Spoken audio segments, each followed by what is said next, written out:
Film शुरू होते ही Natalia नाम की एक गर्भवती महिला को दिखाया जाता है। फिर उसके प्रसव का समय होता है। नतालिया की माँ अलीना भी मौजूद होती है। नतालिस की हालत उसे बेचैनी देने लगती है और उसकी माँ उसे तुरंत अस्पताल ले जाती है। देर होने के कारण ज्यादातर डॉक्टर अनुपस्थित होते हैं। हालांकि एक नर्स उसका इलाज कर रही होती है। अब नतालिया एक बच्चे को जन्म देती है। हालांकि जब वे शिशु को देखते हैं तो वे सभी स्तब्ध और चिंतित हो जाते हैं, क्योंकि मैंने जो कुछ भी देखा वह अविश्वसनीय था। क्योंकि बच्चा उड़ने लगता है। नतालिया भी चकित हो जाती है। फिर वह अपनी माँ को बताती है कि उनके घर में एक देवदूत बच्चे का जन्म हुआ है। जानकार और अनुभवी होने के नाते नतालिया की माँ पहचानती है कि वह सामान्य नहीं है। और यह सच है, क्योंकि बच्चा बिना गुरुत्वाकर्षण के पैदा हुआ था। वे असुरक्षित व्यक्ति हैं, इसीलिए अस्पताल छोड़ देते हैं। नर्स के कहने के बावजूद अभी उनके डिस्चार्ज का समय नहीं हुआ है। लेकिन जब वे अपने घर पहुंचते हैं तो वे उसकी बात अनसुनी कर देते हैं। नतालिया की माँ घर में प्रवेश करते ही उससे एक अजीबोगरीब सवाल पूछती है। वह आपसे बच्चे की देखभाल करने वाले को याद रखने का अनुरोध करती है, लेकिन नतालिया को बच्चे के अभिभावक का नाम याद नहीं आ रहा है। फिर उसकी माँ हमें बताती है कि यह बच्चा सामान्य नहीं है और हमें इसे गुप्त रखना होगा। और अगर किसी को इसके बारे में पता चल गया तो हमें बहुत मुश्किलों का सामना करना पड़ सकता है। फिर उन्होंने बच्चे का नाम ऑस्कर रखा। और ऑस्कर वास्तव में एक असामान्य बच्चा था, क्योंकि उसका पालन पोषण आसान नहीं था। जब वे उसे अकेला छोड़ देते थे तो वह लंबे समय तक छत से चिपका रहता था। उसकी दादी उसे जमीन पर रखने के लिए अलग अलग पट्टियां बनाती थीं। वे छत को मुलायम और पंखदार भी बनाते थे, ताकि बच्चे को कोई नुकसान न पहुंचे। उन्हें डर था कि अगर वे उसे अकेला बाहर छोड़ देंगे तो वह अंतरिक्ष में उड़ जाएगा। इसलिए वे ऑस्कर के साथ बहुत सावधान रहते हैं। उसकी माँ और दादी उसका बहुत ध्यान रखती हैं। ऑस्कर समय के साथ बड़ा होने लगता है, लेकिन वह घर में ही रहता है। उसकी दादी उसे बाहर जाने की अनुमति नहीं देती। वह घर पर रहकर सुपरमैन के कार्टून देखता था। वह खुद को एक सुपर हीरो भी मानता था। फिर ऑस्कर अपनी माँ नतालिया से कई बार पूछता है कि वे उसे बाहर क्यों नहीं जाने देती, हालांकि वे इसे अनसुना कर देती हैं। ऑस्कर खिड़की से लोगों को देखता है, जिनमें उसके जैसे बच्चे भी शामिल हैं, जो स्कूल जा रहे होते हैं। और वह खेलते हुए बच्चों को हसरत भरी निगाहों से देखता था, एक आजाद जिंदगी की चाहत में। उसे लगता है कि शायद वह हमेशा के लिए यहीं कैद हो जाएगा। फिर एक दिन घर की कैद से परेशान होकर ऑस्कर खिड़की से भागने की कोशिश करता है, लेकिन उसकी दादी उसे देखकर भड़क जाती है। सारी हरकतें देखकर दादी सभी खिड़कियां बंद कर देती हैं और वह ऑस्कर को हिदायत देती है कि वह स्कूल जाने वाले बच्चों की तरह घर से बाहर कभी नहीं जाएगा और वह घर पर रहकर पढ़ाई करेगा।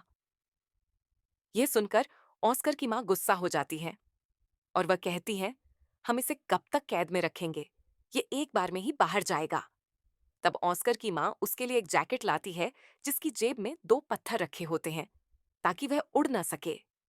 वह अपनी मां की परवाह किए बिना ऑस्कर को बाहर ले जाती है। वह उसे चेतावनी देती है कि वह इसे गुप्त रखे, सुपरमैन से भी, वरना वह अपनी शक्तियां खो देगा। एक बार ऑस्कर अपनी मां के साथ सामान खरीदने जाता है और एक बच्ची से टकरा जाता है। उस बच्ची का नाम अघात है। अघात का सामान उसके हाथ से गिर जाता है। वह ऑस्कर पर चिल्लाती है और उसे दो पानी की बोतलें देती है। वह कहती है, ये बोतलें मेरे घर पर छोड़ना तुम्हारी सजा है। लेकिन ऑस्कर मना कर देता है। लेकिन अघात के आग्रह पर ऑस्कर मान जाता है और वह अपनी मां को बताए बिना उस बच्ची के साथ चला जाता है। अब ऑस्कर के हाथ में दो भारी बोतलें हैं और उसकी जेब में पत्थर भी हैं। नतीजतन उसका वजन थोड़ा ज्यादा लग रहा है, इसलिए वह अपनी जेब से पत्थर निकालकर गिरा देता है। अब उसकी अघात से दोस्ती हो जाती है। उसके घर पहुंचकर अघात पानी की बोतलें मांगता है, लेकिन ऑस्कर पानी की बोतलें वापस करने से इनकार कर देता है, क्योंकि वह जानता है कि अगर बोतलें वापस कर दी गईं तो वह हवा में उड़ने लगेगा। अघात ना समझ है, इसलिए वह ऑस्कर से पानी की बोतलें छीन लेती है।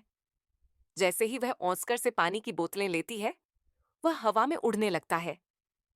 वह जगह अपने परिवेश से बंधी हुई है, इसलिए ऑस्कर ज्यादा ऊंचा नहीं उड़ पाता। अगाथा यह देखकर हैरान रह जाती है और चिल्लाते हुए उसे सुपरमैन कहती है। ऑस्कर उससे मदद मांगता है। ये सुनकर अगाथा तुरंत उसके घर जाती है और पत्थरों से भरा उसका गुलाबी थैला ले आती है। उनका यह अच्छा विचार था कि वह इन पत्थरों को अपनी जेब में रख लेगा। उनकी योजना सफल होती है और ऑस्कर नीचे उतरता है। फिर वे घनिष्ठ मित्र बन जाते हैं। फिर ऑस्कर अगाथा से कहता है, मुझसे वादा करो, तुम इसे गुप्त रखोगी। दूसरी ओर ऑस्कर के गायब होने से माँ और दादी चिंतित हैं। वे उसे काफी ढूंढती हैं और उन्हें लगता है कि वह हवा में उड़ गया है। उसकी माँ को जमीन पर गिरे हुए पत्थर मिलते हैं, जिन्हें उसने उसकी जेब में डाल दिया था। ऑस्कर अगाथा का थैला लेकर घर लौटता है और अपनी माँ को उसके बारे में बताता है। तब उसकी माँ पूछती है, क्या तुमने अपना राज उसे कहीं बताया है? लेकिन वह झूठ बोल देता है कि मैंने नहीं बताया। फिर ऑस्कर और अगाथा कई दिनों तक मिलते रहते हैं।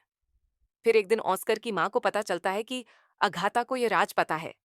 उसकी माँ उस दिन के बाद उसे अगाथा से मिलने से मना कर देती है। अगाथा ऑस्कर के घर आता था, लेकिन नतालिया उसे घर के दरवाजे से ही वापस लौटा देती है।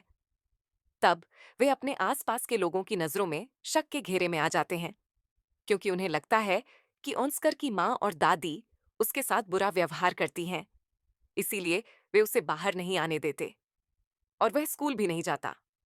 वे पुलिस में इसकी सूचना देते हैं और अगले दिन पुलिस उनके घर पहुंचती है और उन्हें ऑस्कर को स्कूल भेजने की चेतावनी देती है और उन्हें दबाव में ऑस्कर को स्कूल भेजना पड़ता है। फिर ऑस्कर की माँ उसके साथ स्कूल जाती है। उन्हें यकीन है कि ऑस्कर कभी भी सामान्य जीवन नहीं जी पाएगा। जैसे ही वे ऑस्कर को लाते हैं, उनकी आंखों में आंसू आ जाते हैं। उसकी माँ सब कुछ समझ जाती है, इसीलिए घर छोड़ने का फैसला करती है।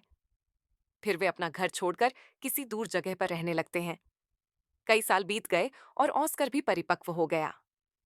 उसकी माँ बूढ़ी हो गई है और दादी भी नहीं रही, और ऑस्कर के पास अभी भी अगाथा का दिया हुआ वह थैला है। उसने उस थैले को कभी खुद से अलग नहीं किया, यहाँ तक कि वह इसी थैले को अपने साथ लेकर सोता था। आज भी घर पर रहते हुए उसका रहन सहन वैसा ही था।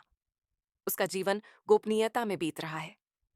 ऑस्कर और उसकी माँ एक दूसरे का बहुत ख्याल रखते थे। अपनी जिंदगी से ऊब गया था। वह इस राज को छुपाते हुए हताशा में था। फिर वह सोचता है कि अगर दुनिया उसके बारे में जान गई तो कुछ ही समय में वह अपने आदर्श सुपरमैन की तरह पूरी दुनिया में मशहूर हो जाएगा और बहुत से लोग उस पर किताबें लिखेंगे। लेकिन उसकी माँ ऐसा नहीं चाहती। लेकिन उसकी माँ समझाती है, ऐसा नहीं होगा। अगर दुनिया को यह राज पता चल गया तो वह उसे खो देगी। अपनी माँ की खातिर वह धैर्य का परिचय देता है, लेकिन एक दिन वह अपनी माँ को बताए बिना घर से भाग जाता है। फिर वह अपनी प्रतिभा दिखाने के लिए एक जादू के शो में जाता है, जहां लोगों की प्रतिभाएं सामने आती हैं। ये शो उस रात अपने चरम पर पहुंच जाता है और उसकी माँ भी वह शो देखती है। ऑस्कर की माँ इस मामले में लाचार है। कई लोगों ने उसे टीवी पर देखा था, जिससे वह मशहूर हो गया था। अगले दिन उसकी मुलाकात डेविड नाम के एक आदमी से होती है। वह असल में एक एजेंट है। वह ऑस्कर को गारंटी देता है कि वह उसे मशहूर होने में मदद कर सकता है। हम भीड़ खींचने वाले ऐसे लोगों का इंतजाम करेंगे जो तुम्हें मशहूर बना देंगे। वह ऑस्कर को रहने के लिए एक बड़ा घर देता है और एक कॉन्ट्रैक्ट एग्रीमेंट पर दस्तखत करवाता है। ऑस्कर शोहरत पाने का ख्वाब देखता है। उसने एक बड़े शो में हिस्सा लिया और अपना हुनर दिखाया। ऑस्कर बहुत जल्द एक मशहूर हस्ती बन जाता है और बाद में उसे बिना गुरुत्वाकर्षण वाला आदमी नाम दिया जाता है। उन लोगों ने अपने काम में खूब पैसा कमाया है। लेकिन एक दिन ऑस्कर को लगता है कि सुपर हीरो बनने का उसका बचपन का सपना असल में वह सुपर हीरो नहीं है।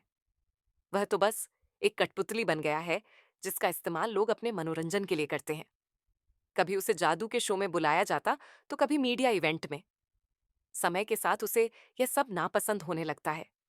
हालांकि उस पर कई किताबें लिखी गई हैं और कई पत्रिकाएं छपी हैं और उसकी माँ और दादी की खराब छवि दिखाने वाली डॉक्यूमेंट्रीज बनाई जाती है, और ऑस्कर को यह पसंद नहीं आता।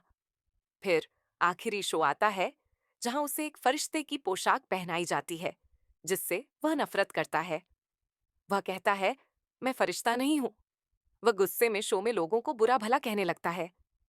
फिर वह अपनी माँ से कहता है कि उसने ये सब छोड़ने का फैसला कर लिया है। वह अपने एजेंट से कहता है, बस, मैं मशहूर नहीं होना चाहता और मेरा काम यहीं तक था। वह अब और काम नहीं करेगा। उसका एजेंट समझाता है, तुम इसे ऐसे ही नहीं छोड़ सकते। लेकिन ऑस्कर इन सब से चिढ़ जाता है। वह उससे लोगों को यह बताने के लिए कहता है कि गुरुत्वाकर्षण रहित व्यक्ति मर गया है या हवा में उड़ गया है। वह अपनी माँ को अलविदा कहता है क्योंकि वह एक अलग जिंदगी जीना चाहता है। गुरुत्वाकर्षण रहित व्यक्ति की मौत का खुलासा आने वाले दिनों में होगा। कई लोग उसके बारे में तरह तरह की बातें करते हैं। ऑस्कर की माँ अकेली रहने लगती है और कई पत्रकार ऑस्कर के बारे में जानकारी लेने के लिए उसके घर आते रहते हैं, लेकिन वह उन्हें कभी कुछ नहीं बताती। कई सालों बाद ऑस्कर की माँ का भी निधन हो जाता है, लेकिन ऑस्कर अभी भी जिंदा था। वह अपनी जिंदगी एक अलग अंदाज में जी रहा था। उसकी लंबी दाढ़ी थी और दुनिया से अपना राज छुपाने के लिए वह व्हीलचेयर पर बैठा करता था। उसने अपनी पहचान बदलकर एक होटल में रिसेप्शनिस्ट की नौकरी कर ली थी। सभी लोग उसके साथ अच्छा व्यवहार करते थे। एक दिन उसकी मुलाकात अपनी दोस्त अगता से होती है। वह उसे गुलाबी बैग की वजह से पहचान लेती है, जो आज भी ऑस्कर के पास था, जो उसने उसे बचपन में दिया था। और इसी बैग की वजह से वह जमीन पर पड़ा रहा और शादी नहीं की। दोनों एक दूसरे से मिलकर खुश होते हैं, लेकिन अगता अपनी जिंदगी से असंतुष्ट थी, क्योंकि उसका मकसद सिर्फ पैसा कमाना था, इसीलिए उसमें जमीर नहीं था। वह उस होटल में कई लड़कों के साथ जाती थी जहां ऑस्कर काम करता था। उसे देखकर ऑस्कर को बहुत बुरा लगता है। ऑस्कर कई बार अगता से अपनी भावनाएं साझा करता है। वह भी बदल गई है, इसीलिए उसकी बातों को अनसुना कर देती है। इस पर ऑस्कर के मन में अब भी उसके लिए भावनाएं ये थीं।